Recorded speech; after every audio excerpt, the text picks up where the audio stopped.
As you know, the wildlife pond's now finished and I'm moving on to the next project. And I've been pottering around today because again it's another nice day and the weather's allowing it. This area is a bit of a gravel area, which is the shady border. It's the shady border bit of the gravel area.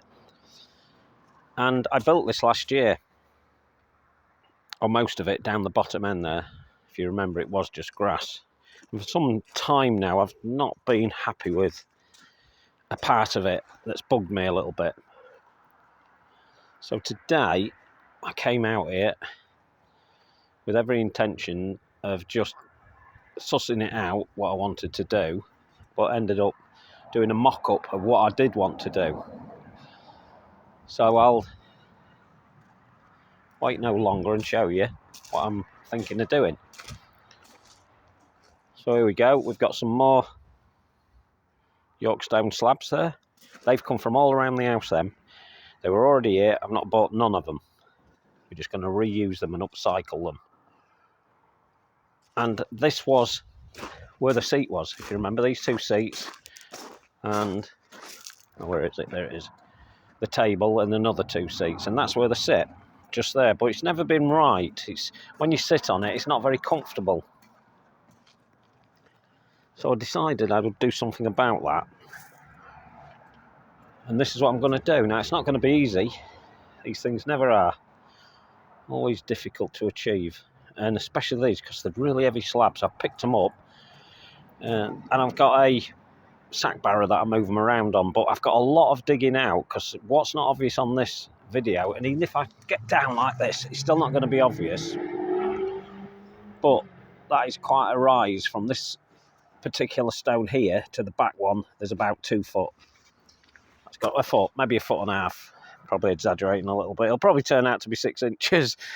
But I've got to get this levelled up. So everywhere where these slabs are has to be dug down at the back. Now you've got to remember that when I built this gravel area, I put hardcore down. I put membrane under it. I've done a YouTube on it, so if you want to see how I did it, look back in the videos and you'll find it there somewhere. And I've got all that to dig back up. So luckily I've only got a little section of that to dig back up. Just this section here where the slabs themselves lay. So I've got to dig right down. I'm going to have to dig deeper than I want to. Take out all the hardcore that's in there. I'll sit that aside and then dig out the rest of the soil and get it perfectly level, or as level as I can get it. Because remember, I'm not a groundsman. I'm not a builder. I don't do these sort of things. I'm a gardener, really. A creative gardener, but nevertheless, I'm not a landscaper. But I do landscaping. So we've got a lot of work to do, and it's going to be really hard. I know I'm probably not going to be able to get on with this as quick as I want to, because I know there's some really bad weather coming. If I get time this coming weekend, I probably will. I'll probably make a start on it, and if I can just get it dug out and levelled up, that'd be something.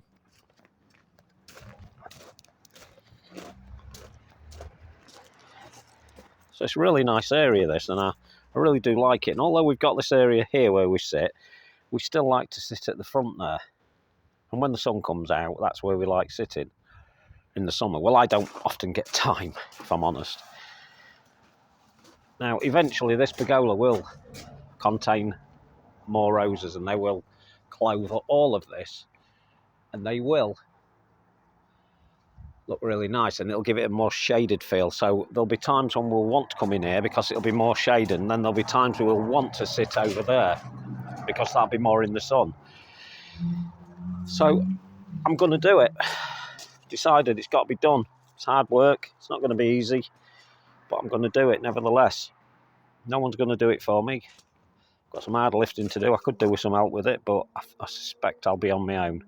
Now, there are going to be gaps in this, as you can see.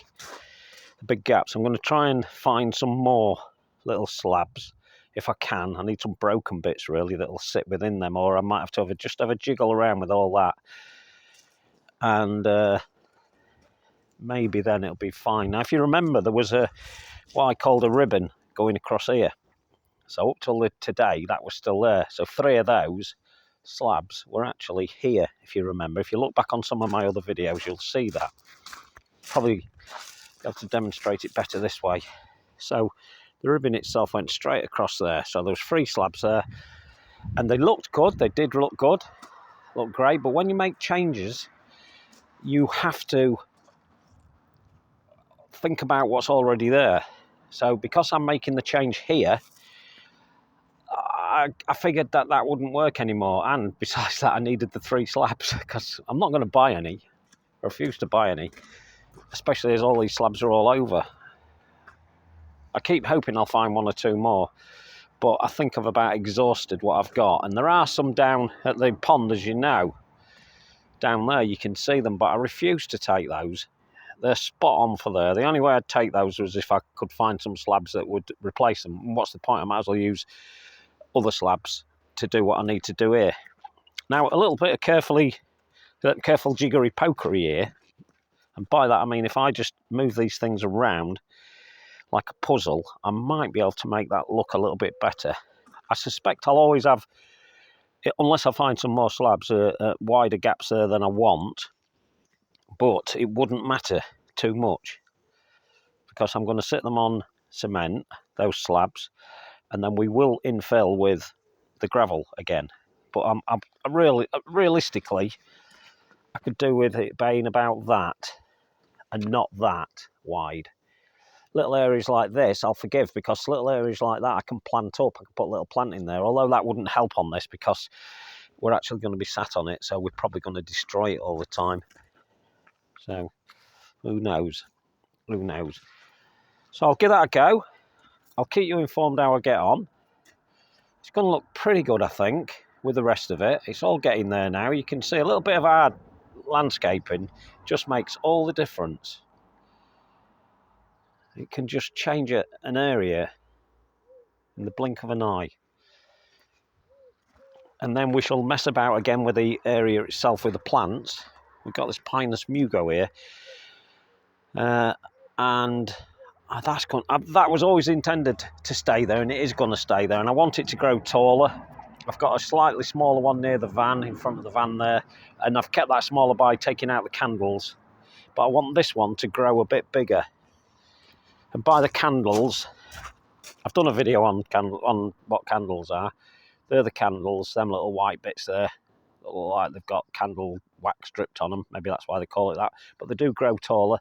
And what you do is you nip them out to stop it growing. And then what it'll do from that, theoretically, if you nip out those candles, it stops that growing completely. Stops that growing, and then it should side shoot out and produce it again. And you can keep nipping them in and keeping it small. I've already done a lot of work on this because I knew I wanted that to look nice next to this sitting area. And it does look quite good. I like it. But the whole area, the old gravel garden, looks really good. I'm really pleased with it. It's took some time. I mean, I started this, if you remember, I started this last year, about this time.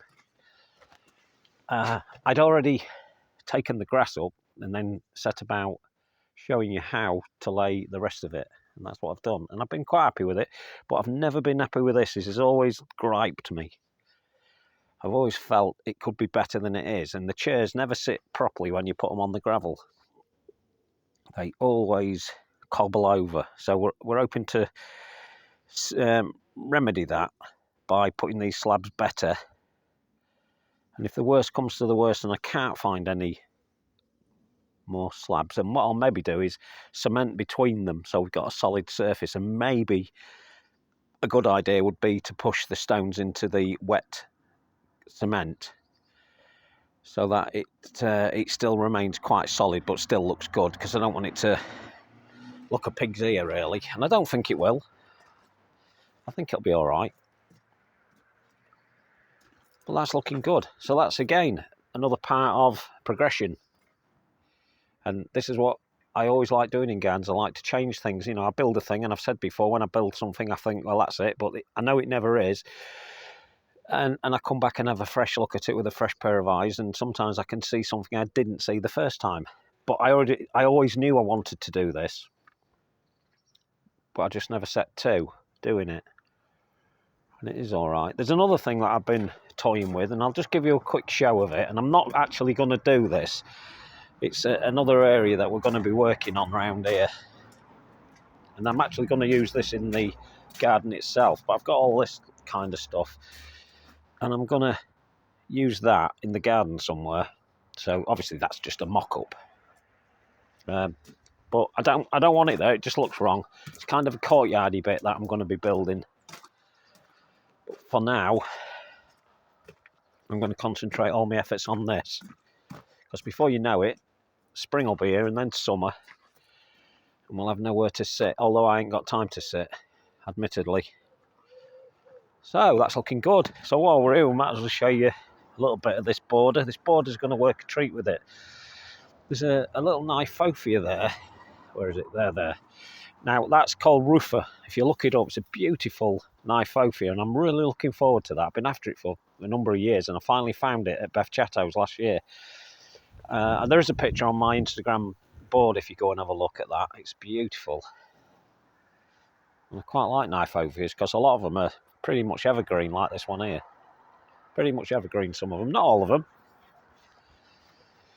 them. So this is looking good. I mean, look at that. Is that not nice? This is why you must get yourself a miscanthus. And there are plenty to choose from the tall down there at the bottom to the small, which is this one here, and the smaller still, which is my own, this one here, which you'll not get in the shops. I know some people have been saying I've been looking for it, but you never find it because it's on trial at the moment. This is called Sprite, and it's a sport from a miscanthus called Gold Bar, and this one has some beautiful autumn colours, and it's remained small.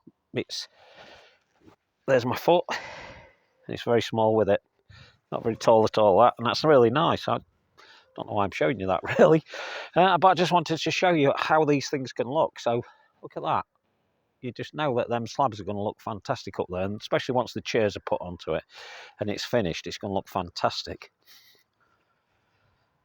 Yeah, and those grasses, I just love them. And if you've got an hard stand like this, ornamental grasses really do make a difference, as they are doing there. The one on the left, that's a miscanthus called Chayugensis. This one's Beth Chatto, and then this one here is Samurai. Now I'm toying with moving that one again. I only put it in there last year. Toying with moving it. I may end up putting it around this area somewhere once this slab's done, because I always titivate later to see what improvements I can make. But I've got to be mindful that I've put a new plant in here. Whether it comes up this year, I don't know. Where the label is, it's not that plant there. That's a weed. It's Rudbeckia maxima. It's a real wacky looking Rudbeckia, and I love it because it is wacky. And I've had it in loads of other gardens, and it's just unusual. And once it grows, it should look really nice there. So that might have an impact on whether I do put the miscanthus in there. But the miscanthus would look good just there. Just there. It looked really nice there. Especially that one, because it is a more smaller variety and a slender variety, as you can see, against the one I'm talking about is that one there, whereas this one here is a lot broader. Okay, that's only been in a year, and it will increase its girth over time, but it's still a small variety, classed as a small to medium. I'd class that as small. Okay, on the medium side of small, but it's still small compared to the others. Yeah, so it's looking good. Looking good. Any improvements I can make as we go along, I will. As I've said before, I'll show you me actually doing this, or when I've done it, I shall show you what I've done. But, well, until that time, I don't know what changes I'm going to make. I may have to deal with the back end of it because it will be a lot deeper at the back than it is at the front. So I may have to use something to stop the gravel coming forward onto it, because it will almost be a step up. And I may use this idea. In fact, I'm likely to use this idea. I'm likely to use those roof tiles which came off the extension, off the old part of the house when we put the extension on. And I may do something very similar at the back so it stands up like that. I don't know. It depends, because I've got to be mindful that they will be a little bit more fragile once I put them at the back end there. So they would literally go across to there and then back down to here for so far, and that'll be it, forming a corner to stop that gravel coming over onto the top. Yeah, looking good. So I'm pleased with that.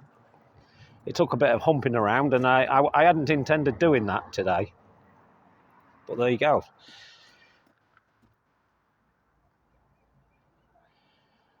So that's grassy bottom looking really nice. And that section as well. And everything is looking good. The moon's coming up at the moment, and that's looking exceptionally good. Yeah. So there we go. I'm waffling now, so I'll come off now. But that's what my intentions are. I'm going to do that. I'm going to show you how I execute that, any little fiddlings that I do with it. Remember, it doesn't have to cost a fortune. It's not costing me a fortune. I've been fortunate in finding these. We've been lifting them for some time around the house itself. Here's where one of them came from today, and we had some of the others coming from further down here. They came from down here, one there, one at the opposite side of that bay window, and one on that corner over there.